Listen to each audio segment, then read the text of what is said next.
Hi guys, so in this video I tell you 5 things I honestly think you should stop doing after every single breakup.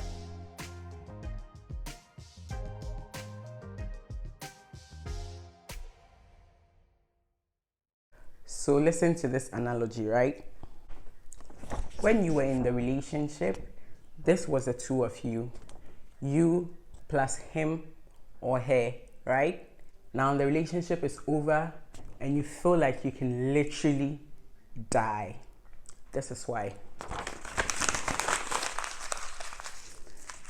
After the breakup, you become like this. What you are trying to do is to straighten up your life, bringing this to how it was before you met them. Is this possible? No. This even looks very dirty, so crumpled. I don't know what you can do to straighten this out. You can never tell me that this can be equal to this. No. This is how you are trying to get back to this. And I don't think it will be possible unless you do these steps. Number 1, I don't think you should quit school, work, church, or anything your hands find to do. Listen to this. So you break up and you feel like you are dying, you feel like your life, you've lost everything, and you can't physically get yourself to go back to school, to go back to work. It's even worse when the two of you were in the same environment, you're in the same job, you're in the same school, and the thought of having to see them when you get there is making you sick. And so there's no point in going back to that job, there's no point in going back to work, there's no point in going back to school, there's no point in going back to the same church. I don't think you should quit school. It's really something that brings you money. Listen, the world is hard, life is hard. The bills are not going to pay themselves. The school fees are not going to pay themselves. Looking after the children, nobody would do that unless you do them yourself. So I think you shouldn't quit school. I don't think you should stop something that brings you money. I don't think you should stop painting.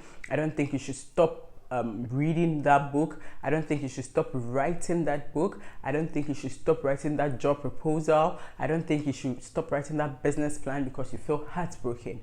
No, guys. Because even though you feel like you are literally dying, you will feel better.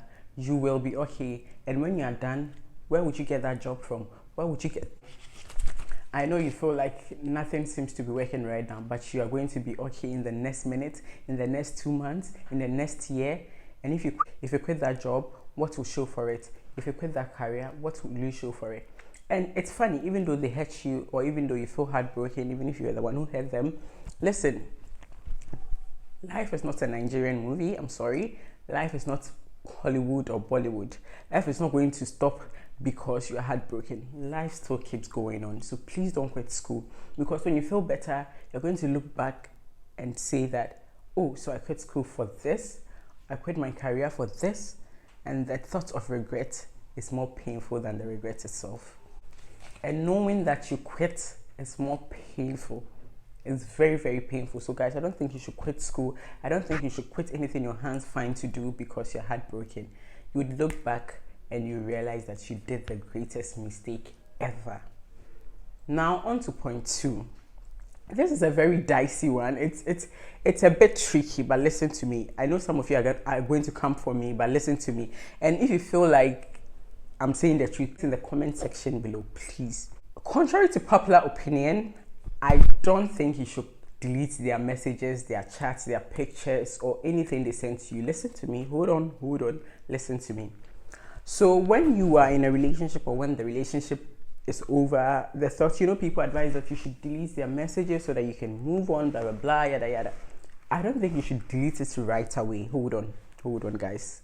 Come for me, hold on. I don't think you should delete the messages right away. I think you should hold on and read through the messages, because if you want to get better, you just delete it so that you can focus on healing. But what do you even heal from if you don't know your thought patterns? What do you even heal from if you're not able to recognize where it came from? And so, guys, I know people advise that you should delete their messages in order for you to be okay. But hold on. What do you even heal from if you don't know what you're healing from? So I feel like you should take your time, pay attention to the messages. Like, I'm using my life as an example. I had a heartbreak which was very serious. I felt like deleting messages, but then I held on and I was like, let me just look through the messages so that I'll be able to recognize. And trust me, 100% of the time, or 99.9% of the time, you could see them, you could see their patterns through the messages. You could see it through their chat, you could see it through their DMs. You know, when you're in, you know, love is so strong that you can be in it and not even see. Love is so strong that it could be wrong and then it's still powerful. Okay, so when you're in love, I mean, that bubbly feeling, you couldn't see anything, but when you were out, you realize that, oh, so he was saying this is what he meant, but you couldn't see it because you're in love.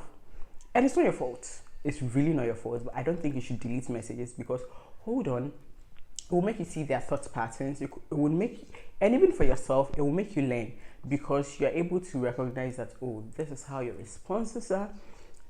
It's a sign of an F-boy, and their chats or their patterns will make you learn, oh, this is how you respond to people who give you the bare minimum. This is how you are able to know yourself. It's more like self-awareness, right? You get to know yourself through the chats, through how you respond. And so I don't think you should delete the messages right away. Just hold on, learn from it, and when you are thoroughly healed, and then you can delete the message and on to the next point. This is also a very personal thing, but I don't think you should date right after a breakup. You know, people say that the number of days it would take to build a habit is 21 days.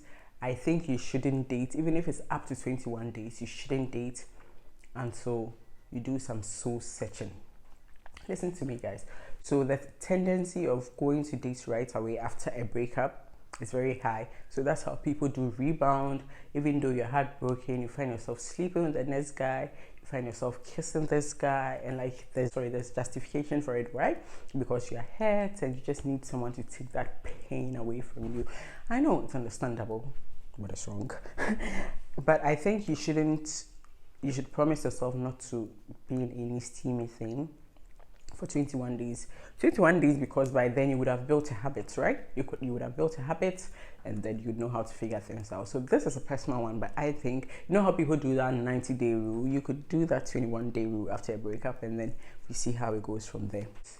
Stop avoiding talking to parents, to therapists, to priests, to prophets, to whoever you think would help through the process. You know how when you're heartbroken, you don't want to talk to people, but girls, ladies, guys, men, therapy is a good thing. Talk to someone. I mean, someone you can trust, because talking to some people are the same as announcing your problem to the BBC. Hi, my name is...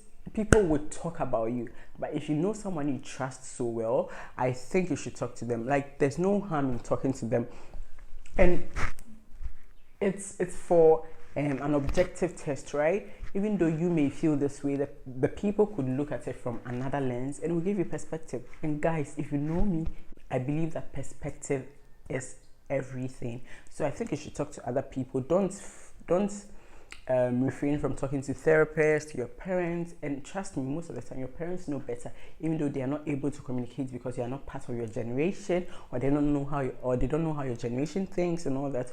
I think you shouldn't desist from talking to your parents or a therapist, or to anybody you hold in high esteem, or anyone who can give you good advice. Now to the last one. Baby, stop blaming yourself after a breakup. Okay, trust me, if you could see 2 months into the relationship, if you were a prophet, or maybe you were gifted with a spiritual gift, and you could see 2 months into the relationship, trust me, you wouldn't have chosen it.